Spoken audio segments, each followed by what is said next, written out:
সামনে বিধানসভা নির্বাচনকে কেন্দ্র করে কালিয়াগঞ্জ শহর তৃণমূল কংগ্রেসের নতুন করে পূর্ণাঙ্গ কমিটি গঠন হলো।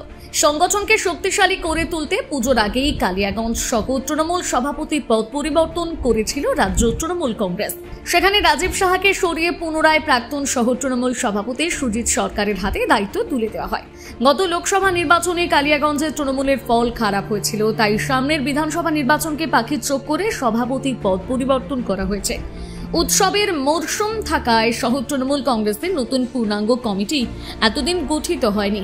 বুধবার রাতে জেলা তৃণমূল সভাপতি কানাইয়ালাল আগরওয়ালের উপস্থিতিতে 17টি ওয়ার্ডের জন্য 65 জনের পূর্ণাঙ্গ কমিটি গঠন করা হয়। কিছু নতুন মুখ উঠে এসেছে, আবার কোথাও পুরনোদের উপর আস্থা রেখেছে দল। এ বিষয়ে তৃণমূল জেলার সভাপতি কানাইয়ালাল আগরওয়াল জানান, টাউন কমিটিতে টাউনের সহসভাপতিগুলো করা হয়েছে, টাউনের সম্পাদক করা হয়েছে, বিভিন্ন ধরনের পদ সবাইকে দেওয়া হয়েছে। আমি বলেছি আমি আসবো 5 তারিখের পরে, এদের সবাইকে নিয়ে বসে আমরা ভবিষ্যতে কি প্ল্যানিং করবো, পরিকল্পনা কিভাবে করবো আমাদের দলের প্রচারে, সেটা আমরা সেখানে ঠিক করবো। টোটাল জনতা বর্তমান শরীর 65 জনের।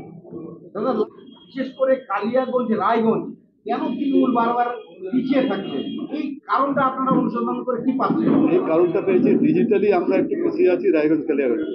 ওই জন্য আমাদের সভাপতি সাধারণ সম্পাদক শ্রী অভিষেক বন্দ্যোপাধ্যায় একটা অ্যাপ লঞ্চ করেছেন, পোর্টাল একটা লঞ্চ করেছেন, তার নাম হলো আমি বাংলার ডিজিটাল যোদ্ধা।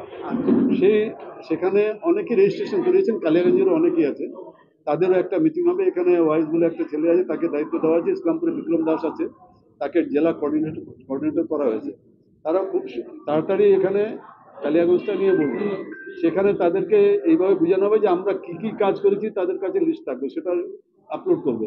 যে কালিয়াগঞ্জের জন্য মমতা বন্দ্যোপাধ্যায় 2011 ক্ষমতায় আসার পরে কি কি কাজ করেছে, এখনো মানুষ এই ব্যাপারে কিন্তু ওয়াকিবল না। আমরা বলছি এটা আমরা লক্ষ্মীর ভান্ডার দিচ্ছি, আমরা স্বাস্থ্যসাথী দিচ্ছি, রূপশ্রী দিচ্ছি, আমরা বলছি, কিন্তু একদম ডকুমেন্ট তথ্য দিয়ে ওনারা ওইভাবে ওনাদেরকে বলা হবে যে আপনারা বাড়ি বাড়ি গিয়ে এগুলো সব বুঝাবে। যে যেভাবে বিজেপির একটা টিম আছে, একটা সোশ্যাল মিডিয়ার একটা আইটি এর একটা টিম আছে, সেইভাবে এখানে 10,000 অলরেডি রেজিস্ট্রেশন হয়ে গেছে।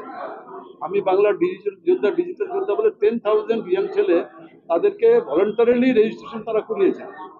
তারপরেও যদি কেউ আরো করতে চান যে আমরাও ডিজিটাল যোদ্ধা হিসাবে কাজ করবো, তারাও সেটাতে ইনক্লুড হতে পারবে। উত্তর দিনাজপুর থেকে অনুপ জয়সওয়ালের প্রতিবেদন, নিউজ টুডে।